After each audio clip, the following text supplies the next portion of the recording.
Hey guys, how's it going? Hope you're doing well. My name is Crown, and today I'm going to read you some very interesting stories that I hope that you're gonna love. And now, without further ado, let's go!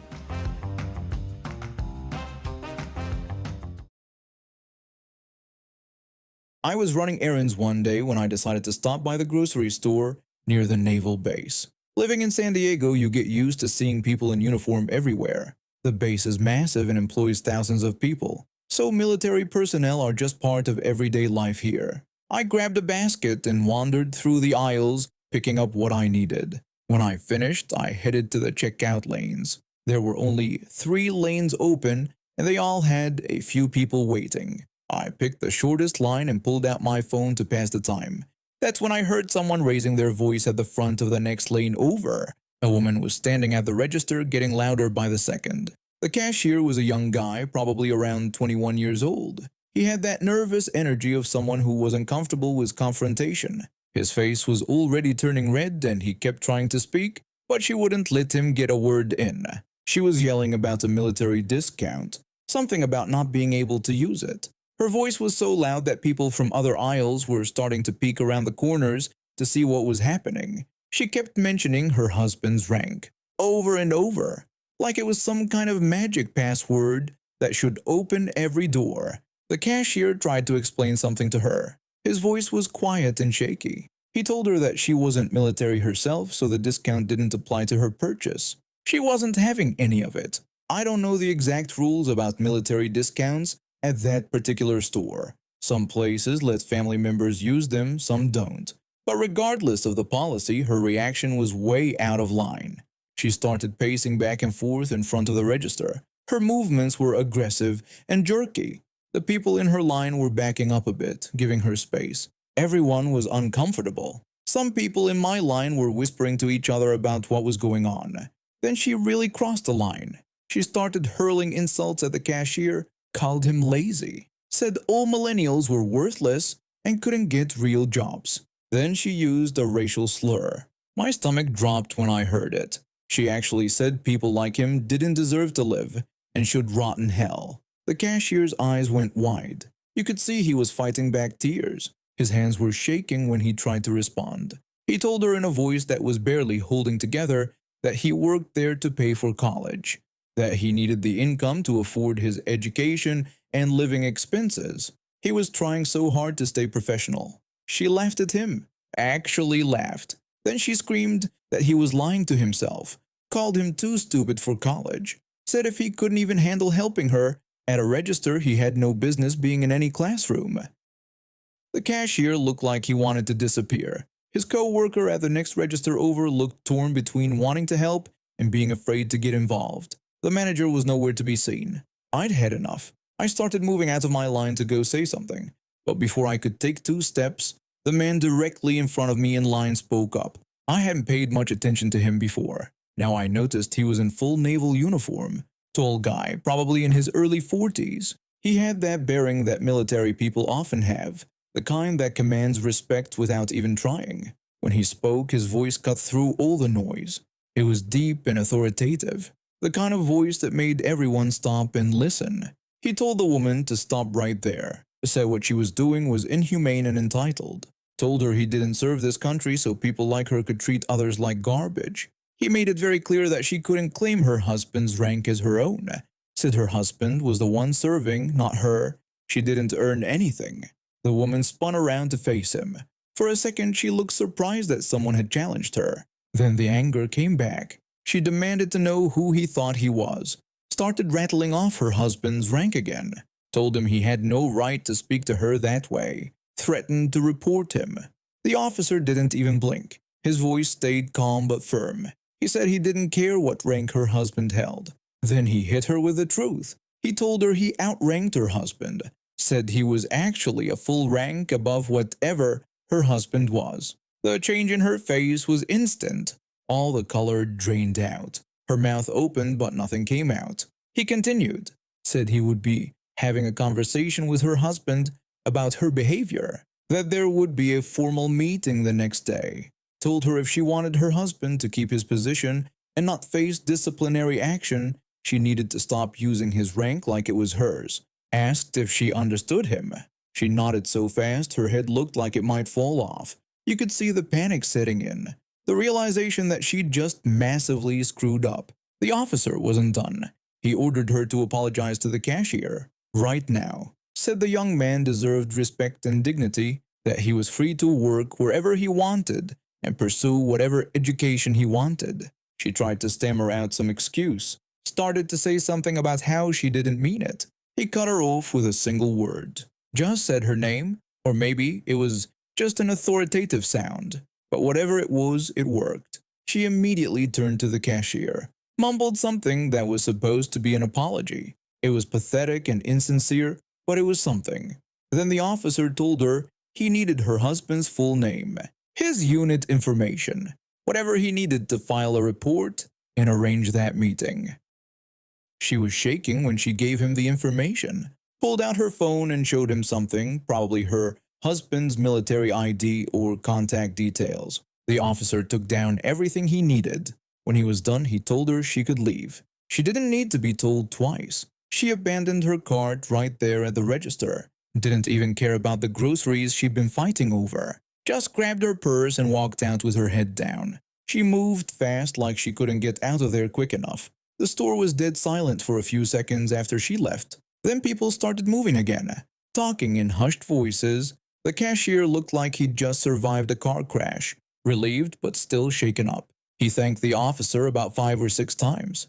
His voice kept breaking. The officer just smiled at him, told him to hang in there, said retail was tough but he was doing great, and that he should be proud of working his way through college. The cashier seemed to stand a little taller after that. When the officer got to the front of the line to check out, the cashier immediately applied the military discount. Didn't even ask. Then he added another discount on top of it. Said it was a thank you for standing up for him. The officer tried to refuse but the cashier insisted. Said it was the least he could do. By the time I got to the register, the cashier was doing better. Still a bit rattled but smiling. We made eye contact and I shook my head. He let out a small laugh. Said he couldn't believe that just happened. I told him some people were just entitled like that. He agreed and rang up my items. When I left the store and walked to my car, I couldn't stop thinking about what I'd witnessed, about how some people think marrying into something gives them all the same privileges, how they wear their spouse's accomplishments like a crown, and how they treat service workers like they're beneath them, just because they can. I thought about that cashier, a young guy trying to better himself, working a job to pay for school, being respectful even when someone was screaming slurs at him. He didn't deserve any of that. I also thought about the woman's husband. Poor guy was probably at work right now, serving his country, doing his job, having no idea that his wife just got him called into his commanding officer's office, that he'd have to sit through a meeting the next day about her behavior, have to answer for things he had nothing to do with. That conversation at home was going to be brutal. I landed a job at a smash repair shop in Sydney back in 2001. The place handled insurance claims, and our process was straightforward. When someone's car got damaged in an accident that wasn't their fault, they'd lodge a claim with their insurance company. The insurer would authorize the repairs, we'd fix the car, and then we'd bill the insurance company directly. The customer would only have to pay their excess when they picked up the vehicle. Simple enough. My family was close friends with several Cantonese families in our neighborhood. We spent countless evenings at their houses watching Jackie Chan movies in Cantonese with no subtitles. Over time, I picked up a decent amount of the language just from exposure. I never became fluent, but I understood enough to follow basic conversations. This knowledge would prove useful years later in ways I never expected. My grandfather had taught me an important lesson about credit card fraud when I was younger. Someone stole his card while he was in hospital, and the thief went on a shopping spree buying jewelry and alcohol. The person was signing the receipts was obviously fake names like Mickey Mouse and Donald Duck, but incredibly, none of the shop staff ever bothered checking the signatures against the card. We reported it stolen quickly enough that my grandfather didn't lose any money, especially since the fraudulent signatures clearly didn't match what the bank had on file.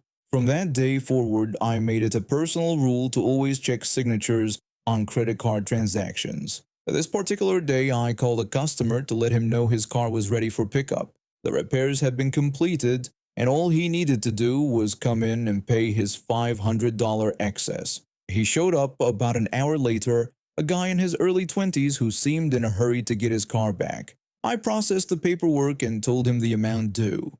He pulled out a credit card and handed it over without hesitation. Back then, we used those old imprint machines with carbon paper. You place the card in the machine, slide the handle across, and it would make a physical impression of the card details on the form. The customer would then sign the form, and you'd compare that signature to the one on the back of the card.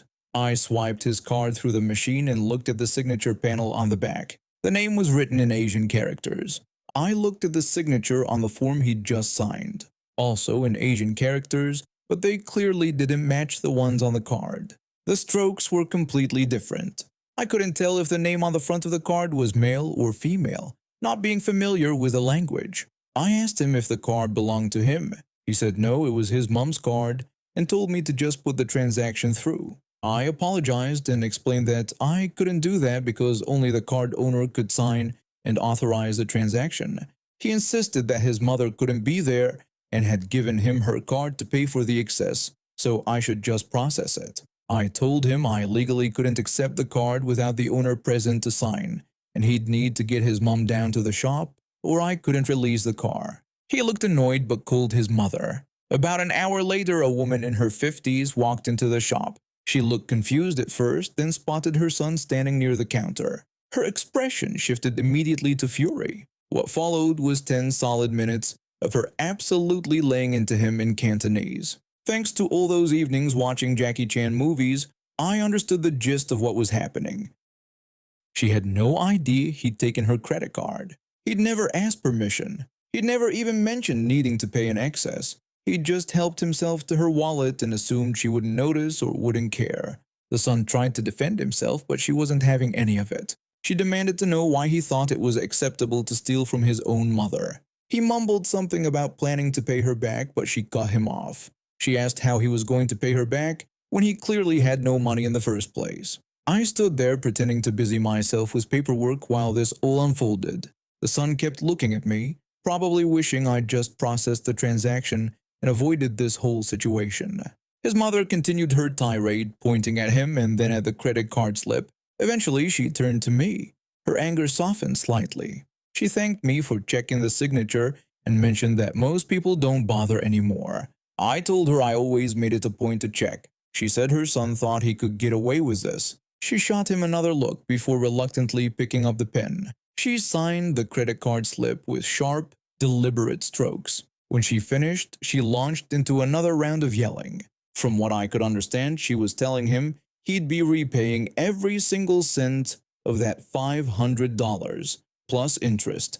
The son pleaded with his mother to calm down. She told him he'd be working extra shifts and giving her his paycheck, that she didn't care how he did it, but he'd repay her because you don't steal from family. He tried to explain that he wasn't stealing, that he was just borrowing the card. She cut him off and said taking her card without asking was stealing, plain and simple. The son's face had gone red. He looked mortified, standing there while his mother publicly dressed him down in front of a complete stranger. She wasn't finished either. She went on about responsibility and how disappointed she was in him.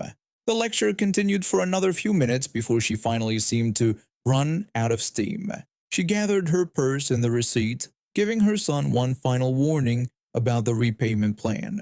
Then she turned back to me and asked if he could take the car now. I said that everything was sorted and handed over the keys. The son practically ran out of the shop. His mother followed at a more measured pace, still talking to herself. Through the window, I watched them get into separate cars. She drove off first. He sat in his newly repaired vehicle for a few moments, probably gathering himself before finally starting the engine and leaving. A co-worker who'd witnessed the whole thing came over to my desk and asked what that was all about. I explained that the son had tried to use his mom's credit card without permission, and she'd had no idea. My co-worker asked if I'd understood what they were saying to each other. I told him I'd understood enough of it because I grew up watching Cantonese movies. He said I was lucky I'd checked that signature.